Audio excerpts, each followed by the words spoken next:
Southeast Asia is the world's most populous Muslim region, but scholars have given little attention to Islamic architecture in this region.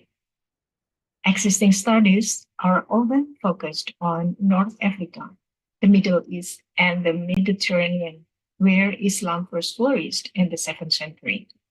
In most books that refer to Islamic architectural history, see, for example, Craswell, Mitchell, Hillenbrand, and Ho, Islamic architecture in Southeast Asia is excluded. Mitchell begins his book with an impressive map of the Islamic heartlands to capture readers' attention and to provide a quick overview of how Islam has spread across the globe. Unfortunately, however, this overview does not include Southeast Asia. Nowhere in the Quran can we find a guidance of how should a mosque design be. Neither is in Hadith. What we find are religious practices and the special practices of Islam. So, for example, there is no regulation of how should a prayer space for men and women in the mosque, but Hadith does mention the recommendation of prayer lines for men and women. As a result, there are lots of interpretations of the space, not to mention the architecture of the mosques. Khaled and Han say that the mosque is a culture-bound place of worship. The mosque reflects the local interpretation of Islamic law. It contains cultural identity and cultural characteristics, or what Oleg Weber defined as the overlay of the local characters. So how are these local characters represented by the mosque architecture in Indonesia, and how the social meanings are inserted and embedded in the mosque architecture? As is the case in other parts of the Islamic world, Islam in Southeast Asia has undergone dynamic development by which discourses and interpretations of Islamic law are not monolithic.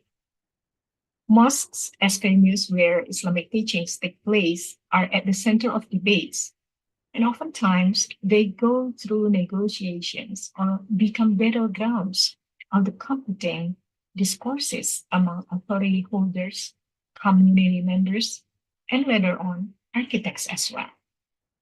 We will look at the traditional spatial arrangements, where Islam as an important religion subtly assimilated with the pre-existing local cultures. I will begin with an explanation of how Islam spread in Indonesia. Unlike in other parts of the world where Islam was introduced through military conquest, Islam spread throughout Southeast Asia, mostly through social interactions and the conversion of elites. Islam began to enter Southeast Asia in the 13th century in Aceh and Malacca. It was spread by Indian Muslim traders who then married locals and became permanent residents. From there, Islam spread eastward to the rest of the archipelago, reaching Java in the first half of the 15th century. The spread of Islam to the region has contributed to the disruption of the pre-existing Hindu kingdom in Java. The establishment of Islam in Java is historically attributed to the legendary Wali Songo, or the Nine Saints, who lived during the 15th and 16th centuries. Serving as the Sultan's religious advisors, they played a significant role in proselytizing Islam to the Javanese people, most of whom were adherents of Kejawen, which is a traditional mystical Javanese derived from Hindu-Buddhist ethical and spiritual values. The Wali Songo established Islam by employing conformist ways of incorporating the pre-existing customs into the newly introduced religion. Here we can find the cultural syncretism embodied even in the spatial constellation of traditional cities in Indonesia. We can see this pattern in cities like Yogyakarta, Surakarta, Demak, and other cities outside of Java Island. The traditional pattern has been existing long before Islam penetrated the archipelago. The original constellation consisted of the city square at the center, the palace, residentials, and temple to the west of the city square. Under the Islamic kingdom, this constellation is preserved with a modification in which the mosque replaces the temple. Here, the mosque is inserted into the traditional cosmological orientation that lies according to the north-south axis or mountain-ocean orientation. The keraton or palace represents the government, market represents the economic system, the mosque represents the religious life. The residential represents people or the community, and the alun-alun or city square represents democracy because it is the place where the people communicated with their king or sultan.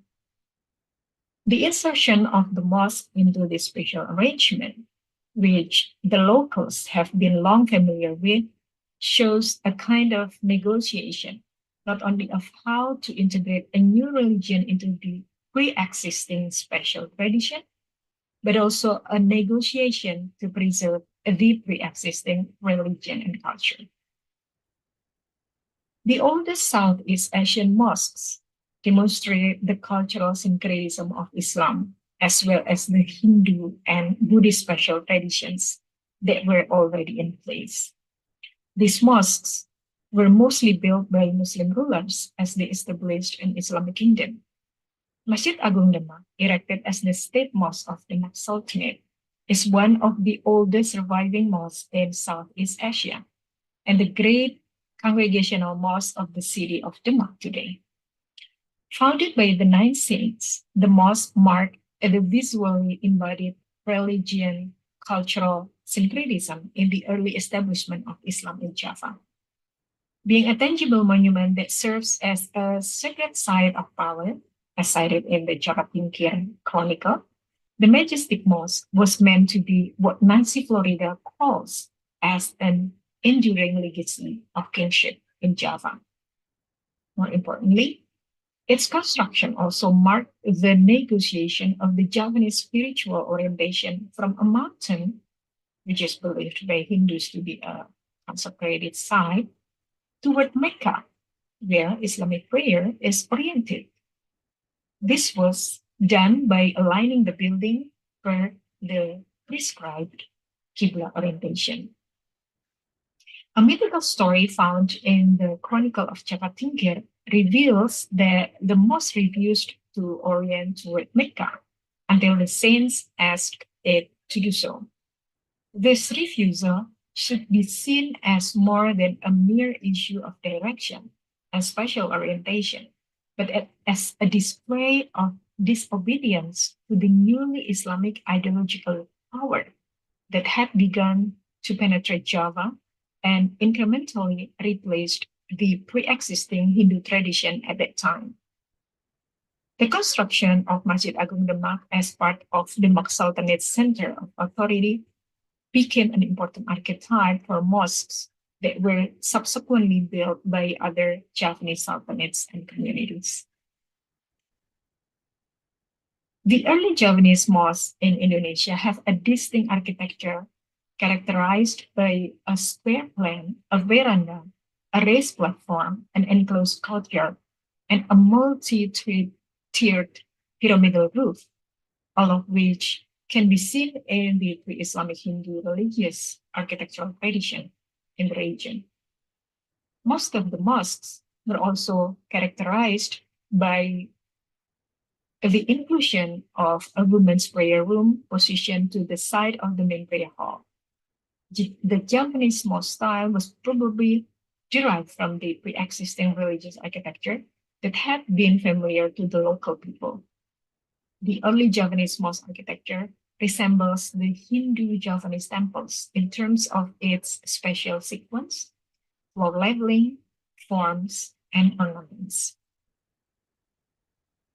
The representation of the Sultan as the highest authority holder in the Sultanate state mosque was evident in the special configuration of the Sultan capital, where the mosque, the city square, and the Sultanate palace were essential parts. Being declared the Sultanate State Mosque of the Yogyakarta Sultanate, Masjid Gede Kauman clearly represents the Sultan's religious authority as a ruler of an Islamic kingdom. The Sultanate Mosque also remind people of Islamic values through their architecture.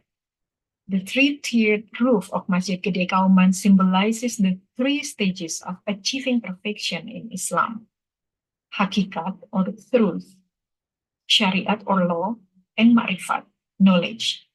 The middle crown on the top of the roof symbolizes God's oneness and Muslims as the privileged humans.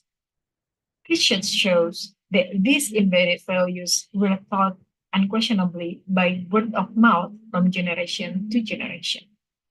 In this sense, the Sultanate Mosque were not only a place of worship that accommodate the vertical relationship between humans and God, but also social places that facilitated relationships between humans. They also proselytizing Islamic values. We can find this inscription at main entrance of the mosque compound. It mentions the Sultan as the owner of the mosque. The ownership is also obvious in the use of the Sultanate logo in the clock attached to the wall of the entrance gallery. Entering the main prayer hall of the mosque, there are three essential elements: the mihrab for the prayer leader, the minbar for the preacher, and the maksura. It is a box reserved for the Sultan's prayer that is placed on the front prayer row inside the main prayer hall. The mihrab and the minbar are commonly found in any mosque, but maksura is only found in a Sultanate mosque. In the past, the Sultan always visited the mosque on Friday, once every 5 weeks. During his visit, the mosque was always full of people who wanted to see the Sultan. The maksura was then a restricted and exclusive space reserved for the Sultan. The representation of the Sultan as the mosque patron is also manifest in the annual Prophet Muhammad's birthday celebrations held by the Sultanate culminates.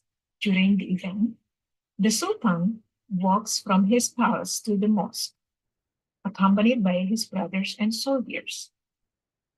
He also distributes coins as a symbol of blessings for his people. Standing in front of the mihrab, he softly affirms his generosity to his people, and more importantly, his ownership of the mosque and his legitimate position in front of his people. The fact that the inscriptions at Masjid Gede Kauman are written in Javanese and Arabic demonstrates the intention to incorporate the Javanese as the local culture and the imported Islam. The mosque and tomb complex is another example of how the patron is represented in Islamic architecture, as we find in tombs of sultans in other Muslim countries. This is Kota Gede Mosque and Tomb, where Panembahan Senopati, the well-known powerful sultan, is buried. Visitors have to dress in the traditional clothing with barefoot to enter the tomb. The strict regulations that are applied to visitors is an attempt to make the patron always present, even if he has been died and no longer in reign. They have looked at how the traditional mosques have been sites of cultural negotiations and the representations of patrons. Now let's move forward to Masjid Istiqlal, the Indonesian State Mosque in Jakarta. Sukarno, who was in office from 1945 to 1966, the first president of Indonesia and the initiator of the project, clearly mentioned in his speech following the announcement of the project's completion that the mosque should express the nation's greatness. Thus, he asserted that the state mosque should not resemble the Maghrib mosque with the splendor of its timber structure. The state mosque had its own age. Thus, Sukarno said that a mosque made of concrete would best express modernity and the image of a modern nation. Sukarno's political agenda and negotiation of values were manifest not only in the use of the dome, but also in the mosque spatial arrangement. The mosque follows the Islamic orientation toward Mecca. Such an access not only helps worshippers direct their prayers, but also maximizes the use of space for prayer. Interestingly, the corridors surrounding the front courtyard are oriented toward the National Monument, which stands on Medan Merdeka Square to the southwest of Masjid Istiqlal.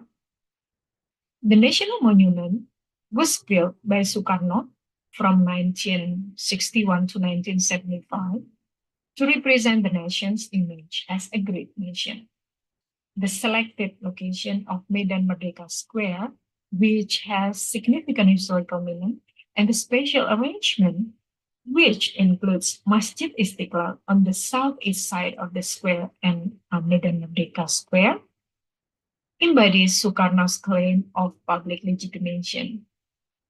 The spatial layout resembles the spatial constellation that we find in traditional Indonesian cities, where the city square is located in the city center and is surrounded by the palace, the Sultanate State Mosque, and the market. Here, the National Monument, Masjid Istiqlal, and the Cathedral Church are all framed by palace and government offices to affirm their importance as a unity. The mosque as a political representation of the patron is clearly found in Masjid Amal Bakti Muslim Pancasila. This is a mosque prototype innovated by Suharto, the second president of Indonesia. The use of a pentagon framing the Arabic word God on the pinnacle of the mosque. As some of you may have known, the pentagon has been politically associated with Suharto's political party.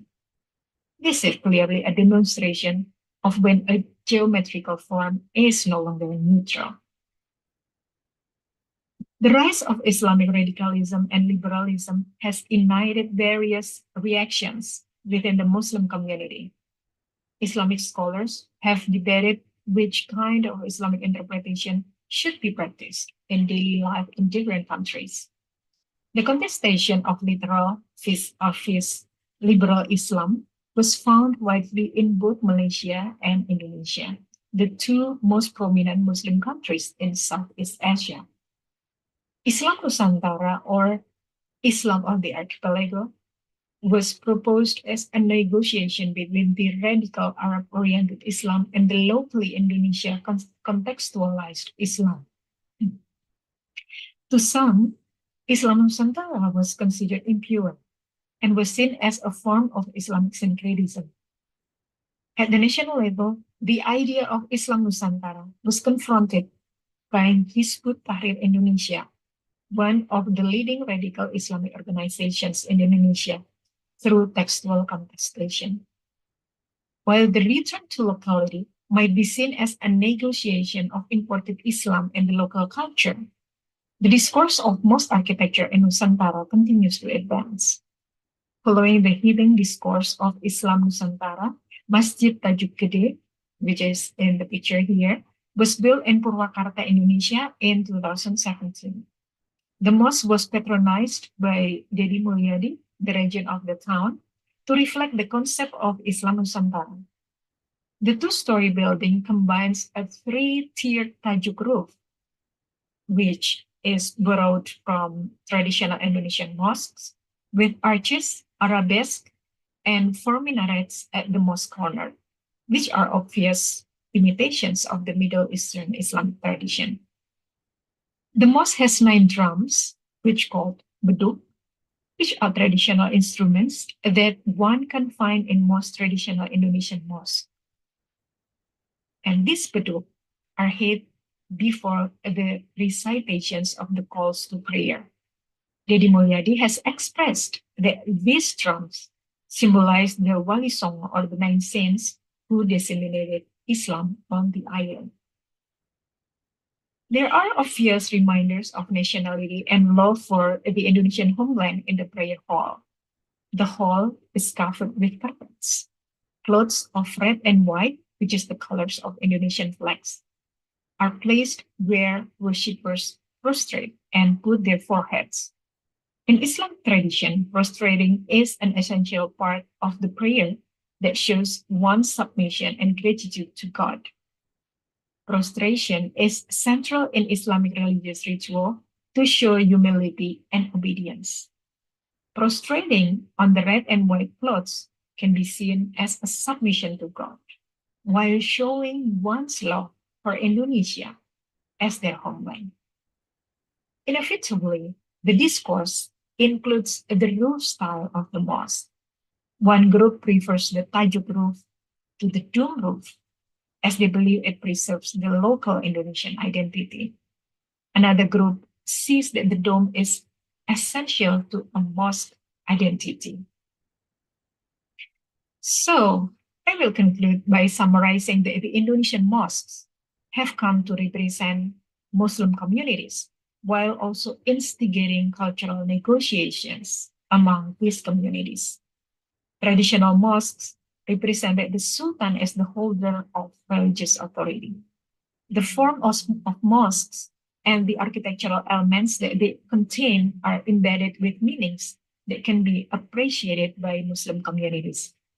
Meanwhile, mosques built during the post-independence era were used by the state leaders to obtain international recognition for their countries, either as modern Islamic countries or Muslim countries that are mostly populated by Muslims.